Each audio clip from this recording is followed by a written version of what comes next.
안녕하세요. 시사팩토리 100.3 청취자 여러분. 정치팩토리 SE 진행을 맡은 김유리입니다. 목요일 퇴근길 울산 정가의 핫 이슈를 짚어보고 시사팩토리 100.3의 자매방송이자 동남권 유일의 정치 팟캐스트 정치팩토리 SE의 엑기스만 모아서 청취자 여러분께 전달합니다. 정치팩토리 지금 바로 출발하죠. 광고 듣고 돌아오겠습니다.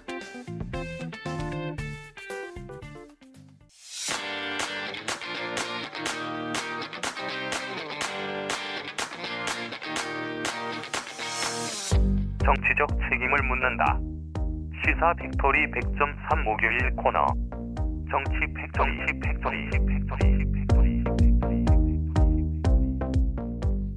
네, 모두 어서 오세요. 모두 한 주간 잘 지내셨나요? 네, 반갑습니다. 안녕하세요. 이양입니다. 요즘 등산하기 딱 좋은 날씨죠. 네, 너무 좋아요. 네, 간헐제 억새가 한창일 텐데요. 마침 산림청에서 올바른 산행문화 개선 온라인 캠페인을 하고 있어요. 흔적 없이 즐기는 산행문화를 목표로 산림 정화활동, 산행 안전수칙 준수 등 산행문화 개선에 대해 국민 참여를 유도하고 있는데 네. 캠페인 참여자 중 총 3,000명을 추첨해서 친환경 산행 키트를 제공한대요. 친환경 파우치, 방석, 생분해 쓰레기 봉투, 장갑, 생수, 홍보 책자 등을 주시는데 네. 특히 파우치랑 방석은 국내에 버려진 페트병을 재활용한 거래요. 네. 18일까지 산림청 공식 유튜브, 인스타그램, 페이스북, 트위터에서 진행하니까 영상 보시고 산행 후 흔적을 남기지 않는 나만의 방법을 댓글로 작성하시면 이게 캠페인 참여가 완료됩니다. 네. 지금 방송 들으시는 분들 휴대폰으로 바로 접속해서 참여해 보세요. 네. 네, 안녕하세요. 이도우 변호사입니다. 어제죠. 10월 13일 김무경 국무총리가 제1차 코로나19 일상회복지원위원회를 주재했어요. 이제 단계적 일상회복을 위한 방안을 논의를 이제 시작을 했는데 지금 이제 백신 접종 완료율이 거의 60%가 넘어가잖아요. 위드 코로나가 한 발짝 다가온 느낌입니다. 네, 좋은 소식 감사해요. 네, 안녕하세요. 이태입니다. 요즘 정말 바쁘게 지내고 있습니다. 갑자기 서울에 있는 직원이 다행히 저랑 접촉은 하지 않았는데 양성 판정을 받는 바람에 코로나 양성 판정을 받는 바람에 아이고야. 정말 서울 일까지 하고 있는 이태인입니다. 네, 그렇군요. 고생이 그날 많으십니다. 그렇습니다. 태인 씨 전국구였군요. 네, 그렇습니다. 서울에도 업체가 있는지 몰랐네. 네, 보통 분이 아닙니다. 네. 이양희 위원장님, 오늘 정치팩토리 주제 뭔가요? 네, 이동훈 변호사가 얘기해 주셨죠. 코로나19 장기화로 인한 울산의 단면을 알 수 있는 두 가지 소식 준비했습니다. 기대하시고요. 네. 지난 7일 울산 의료원 설립과 의료 공공성 강화로 울산 시민의 건강권을 지키기 위해 활동하는 울산 건강연대가 기자회견을 진행했는데 네. 울산대학교 병원 청소노동자 파업 장기화에 대한 우려를 표명하면서 울산대학교 병원은 사태 해결을 위해 적극 나서라는 내용이었습니다. 위원장님, 울산대학교 병원은 울산 지역 유일의 제3차 종합병원이잖아요. 맞습니다. 그리고 네. 코로나 전담병원인데 방역을 담당하는 청소노동자들의 장기 파업 사태는 매우 심각한 문제로 보이는데 이 사태의 원인이 무엇인가요? 네. 울산대학교 병원 청소노동자랑 장례식장 식당 노동자로 구성된 이 네. 비정규직 노동자의 노동조합 민들레분해가 오늘까지 정확하게 46일째 파업을 하고 있어요. 이 민들레분해는 시급 인상, 간염 폐기물을 처리하는 직원들에게 코로나 위험수당 지급, 성과급 지급, 정년 연장 등을 요구하고 있는데 병원 측은 시급을 조금 올려주는 인상안, 그러니까 280원? 이것 외에는 아무것도 받아들일 수 없다라고 버티고 있다고 합니다. 네. 벌써 이게 46일째라면은 울산대학교 병원 청결 상태가 좀 우려스러운 거 아닌가 생각이 드는데요. 그러네요. 무엇보다 청결이 중요한 병원에서 이게 청소가 제대로 되지 않는 상황이 계속된다면 병원 내 감염의 위험도가 높아질 것이고 특히 코로나 전담병원인 울산대학교 병원의 폐기물 관리와 위생 관리는 그 어느 때보다 중요한 것 같은데 왜 노사 양측의 교섭 진전이 없는 건지 궁금하네요, 진짜. 네. 아쉽죠. 일단 폐기물 처리랑 위생 관리의 중요성을 누구보다도 잘 알고 있는 청소 노동자들이 전면 파업이 아니라 부분 파업을 하고 있어서 파국은 아닌 것 같아요. 네. 하지만 사태 해결의 난맥이 여러 가지 있는데 근본적인 건 역시 고용 형태입니다. 그렇죠. 울산대학교 병원은 코로나 시국에도 10%의 성장, 수백억 원의 흑자를 기록했어요. 놀랍죠? 네. 이건 코로나 전담병원의 손실을 보존 보존하기 위해 정부가 수십억 원을 지원했기 때문입니다. 아. 그리고 무엇보다 간염 위험에 시민의 건강을 위해 노력한 의료진과 병원 노동자들의 헌신이 있었기 때문에 가능한 거죠. 네. 그런데 울산대 병원이 그동안 고생한 직원들을 위해 울산대 병원 노동조합과 협상할 때 상당한 임금 상승 그리고 일시금으로 300만 원을 지급하는 걸 합의했는데 병원에서 함께 고생한 청소 노동자들은 하청 소속이란 이유로 이 보상에서 뺐습니다. 보너스 스토리네요. 코로나로 인해 울산대 병원의 폐기물이 평상시 80톤이었는데 120톤으로 늘어났대요. 네. 청소 노동자들의 노동 강도가 얼마나 세졌을지 단적으로 드러나는 사실이죠. 네. 민들레 분해 조합원들은 간염물 세탁, 수거, 처리를 하는 위험한 작업을 수행했고 병원에서 발생한 집단 감염의 직접적인 피해자로 누적으로 9명이나 코로나19에 감염됐었대요. 이렇게 고생한 청소 노동자들은 당연히 우리들도 보상받을 자격이 있다. 네. 울산대 병원은 청소 노동자들의 정당한 요구에 성실한 교섭을 하기보다는 용역업체가 알아서 할 사항이라고 또 방관하고 있고 심지어 대체 인력 투입하고 정당한 쟁의 활동에 대해서 고소장을 접수하는 등 노사 갈등을 부추기고 있다고 합니다. 그렇군요. 직접적으로 피해를 받잖아요. 청소 노동자들이. 뭐 코로나 감염이 9명이라고 하니까 좀 이 부분 생각을 해봐야 되는데 2015년인가 그 울산대학교 병원 청소 노동자가 에이즈 환자 병실을 청소하다가 주사 바늘에 찔린 그런 언론 보도가 있었잖아요. 맞습니다. 그 뒤에도 병원 현장은 개선되지 않은 건가요? 그때 얘기를 잠깐 해볼게요. 당시에 청소노동자 전 씨가 맡은 병동은 혈액암 병동이었고 네. 사실 청소노동자들은 병실에서 환자들이 각혈을 하거나 뭐 토사물 같은 거 당연히 치우는 일을 하시겠죠. 네. 근데 이제 특히 간염 위험병 같은 거는 그 위험을 네. 줄이려고 청소하실 때도 일회용 비닐 가운을 입어요. 그리고 청소가 끝나면 그 가운은 버려서 네. 해당 병동에 있는 의료 폐기물 수거함에 버리는데 비닐로 된 가운이니까 부풀어 오를 거 아니에요. 그래서 네. 이걸 간호사들이 벗어놓은 것도 많고 이걸 쑥 누르는 과정에서 어떡해. 바늘에 손을 찔리신 거예요. 네. 예. 근데 이제 병원에서 응급처치는 당연히 했죠. 근데 그 응급처치 과정에서도 사후에도 그 주사바늘이 에이즈 환자의 주사바늘이었다는 걸 철저히 숨긴 거예요. 네. 그리고 소속 업체는 이 사실을 알고도 전 씨를 계속해서 현장에 투입해서 일하게 시켰죠. 네. 이 문제는 노조가 임단협 교섭 자리에서 전 씨의 유급 휴가를 요구하고 또 병원 감염관리과에 청소 노동자들한테도 의료진들이 아는 이렇게 병원에서 일하시는 분들끼리만 아는 병명에 대한 코드 이런 것에 대해서 사전에 교육도 시켜주고 네. 좀 조치를 취해라라고 적극적으로 제기해서 마무리됐어요. 일단락됐고 근데 여전히 크고 작은 사고가 발생하고 있고요.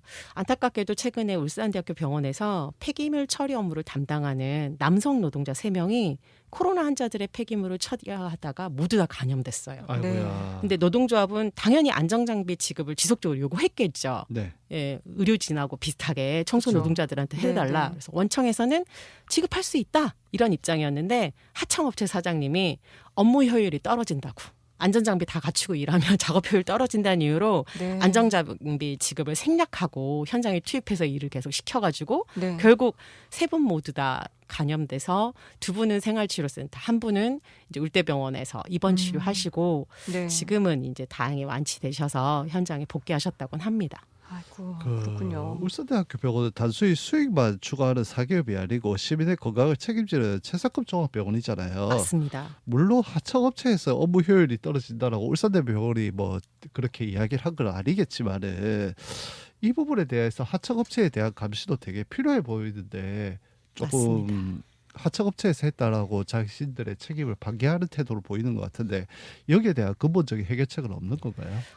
저는 복잡한 문제일수록 답은 간단하다고 좀 생각하는 편인데 사실 여러분 다 아시겠지만 보통 타 지역은 코로나19 같은 감염성 질환은 공공병원이 주로 담당하죠. 네. 울산은 공공병원이 없고요. 그나마 이제 이 공공병원 같은 경우는 특히 또 정부의 공공부문 비정규직 정규직화 방침에 따라서 이미 다 정규직화를 진행해서 청소노동자 처우랑 노동환경이 개선됐어요. 근데 울산대병원은 네. 울산 지역 유일의 3차 종합병원이자 코로나 전담병원으로 정부의 막대한 지원금을 받고 있고 네. 중공공병원의 성격을 띠고 있습니다. 따라서 정부 방침에 따라서 병원 내 비정규직을 정규직화하면 이런 문제들은 하청업체, 하도급 과정에서 발생하는 문제들은 생기지 않을 거다라는 게 시민사회나 당사자들의 요구고요. 네. 여러 사정으로 당장 정규직화가 어렵다면 현재 민들레분회가 요구하는 시급 인상, 이 시급 인상도 엄청난 게 아니에요. 그 올해 최저임금 인상분 결정된 것만큼 반영해서 인상해 달라고 하는데 이게 지금 안 되고 있는 거거든요. 그리고 감염 폐기물을 처리하는 직원들한테 코로나 위험수당 다 지급하잖아요. 네. 청소 노동자들한테 동일하게 지급해 달라는 거예요. 그렇죠. 그리고 성과금, 일시금 자기들 다 300만 원 나눠 가졌는데 네. 청소 노동자도 달라는 건데 이제 이런 걸 계속 외면하고 있으니까 답답한 거죠. 일단 울산대 병원이 적극적으로 민들레 분해의 요구를 수용해서 청소 노동자들이 다시 현장으로 돌아가 깨끗하고 안정한 병원을 만드는데 노력할 수 있게 협조해야 하는 게 아닐까 싶습니다. 네, 그래야겠네요. 이윤보다는 생명이 중요하죠. 하루빨리 울산대학교 병원이 정상화되길 좀 바랍니다. 이양희 위원장님, 이제 두 번째 소식 들어볼까요?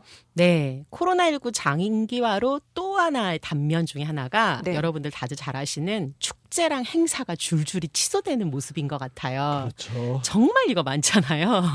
근데 최근 울산 시민연대가 발표한 자료에 의하면 실제 이제 재정 공시를 통해 살펴본 결과인데 네. 기존에 했던 축제랑 행사가 절반가량 감소했대요. 그러니까 울산은 축제 행사가 사실은 무분별하게 계속 증가하고 있어서 타 광역시에 비해서 상당히 많았거든요. 네. 이게 이제 지역 경제 활성화나 지역 시민의 문화 향유를 목적으로 내세웠는데 한편으로는 선출직 단체장들의 선심성 행사, 치적 홍보의 수단 등의 요소도 있는 거고 또 한 축으로는 이 축제랑 행사를 주최하고 운영하는 게 상당수가 지역 언론사예요. 우리 네. 지역 언론사가 재정이 취약하다는 얘기 많이 했잖아요. 그러니까 이런 열악한 재정 문제를 해결하기 위한 자구책으로 이런 축제랑 행사를 대행해서 하는데 이런 문제들을 좀 오늘 전반적으로 다뤄보고자 합니다. 네. 그렇다면 울산의 축제와 행사 기본 현황부터 조금 알려주시면 좋을 것 같아요. 네, 코로나19가 발생한 2020년 한 해 동안 울산시 9군이 주관 또는 지원한 축제 행사가 절반가량 줄었다고 제가 앞서 말씀드렸죠. 네. 건수가 전년 대비 197건으로 47% 줄었고요. 예산으로는 150억, 48% 감소했습니다. 축제 행사가 가장 많았던 2018년 당시 시장님이 네, 그때랑 비교해 보면 네. 223건 그리고 187억 예산이 줄어들었는데요. 팬데믹 상황에서 사회적 거리두기 강화로 인한 행사 취소와 축소, 비대면 진행 등의 결과입니다. 각 개별 지자체로 들여다보면요. 울산시청은 57건, 63억이 감소했고요. 감소 건수가 가장 많았던 곳은 울주군입니다.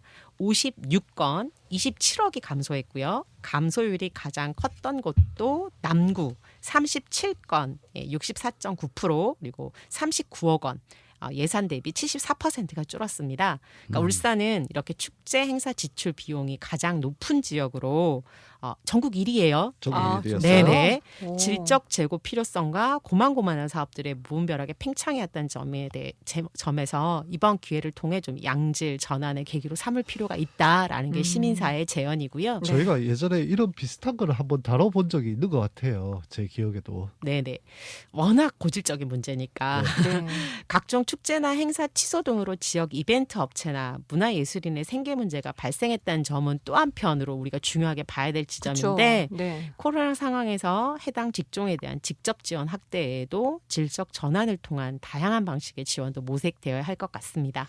그 위원장님 궁금한 게 있는데 네. 그 재정공시 같은 경우에 사업 자체가 취소된 거는 포함하고 있지 않는 것 같아요. 맞습니다. 그래서 정확한 현황을 파악하는 데는 한계가 있을 것 같은데. 맞아요. 그래서 저도 시민연대 자료를 자세히 봤더니 네. 울산 시민연대가 이런 한계를 극복하기 위해서 각 지자체의 정보 공개 청구를 따로 진행했더라고요.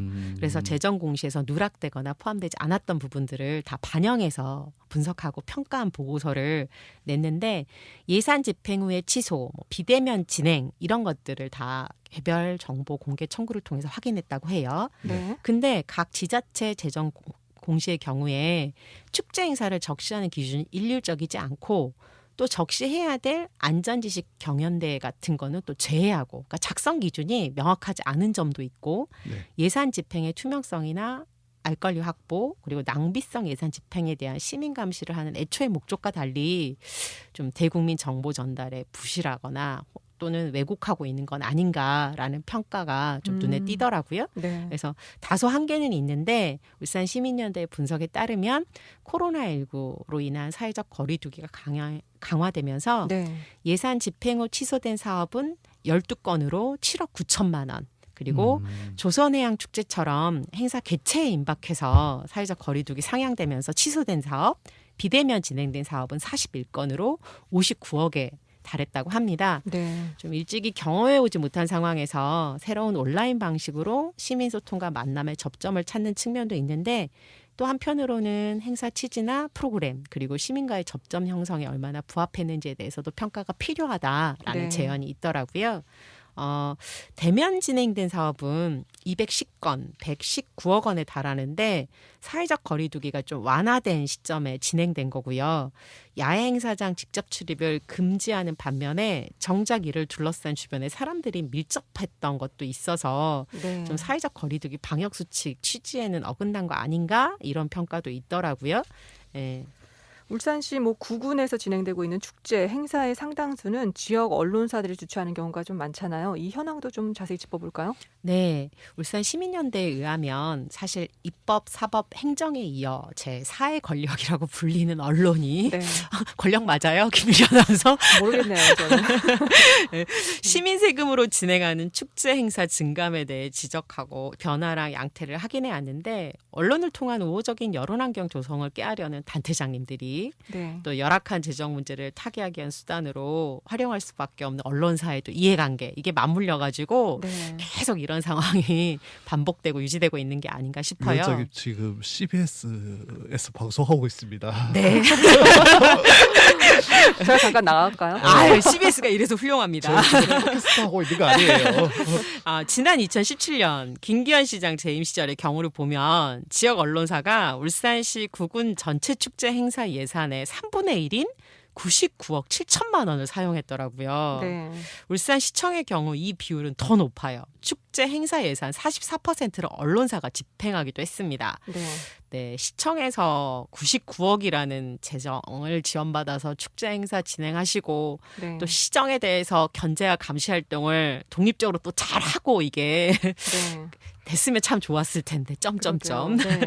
근데 이런 축제 행사 진행의 노하우나 주요 가수 캐스팅, 네트워크 등에서는 언론사가 가지는 장점이 분명히 있는데요. 그리고 네. 또 지역 문화나 예술 등을 전유하는 데 있어서도 많은 시민의 참여를 또 깨할 수 있는 장점도 있죠. 네. 근데 그럼에도 불구하고 계속 이럴 수밖에 없는가 이런 것들이 있는 거고요. 네.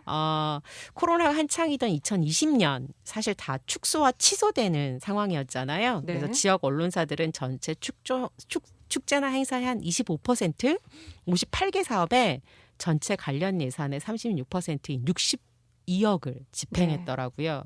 생각했던 것보다는 좀 많지 않아요? 그래서 각 지자체별로 언론사가 진행한 축제 행사 내역을 재정공시 자료 기준으로 살펴보면 네. 울산시청은 2020년에 진행한 언론사 축제 행사가 39억 6천이었고요. 네. 정보공개 자료 총구를 통해서 따로 확인한 게 이 38개 사업으로 33억 5천만 원, 그러니까 거의 70억 원이죠.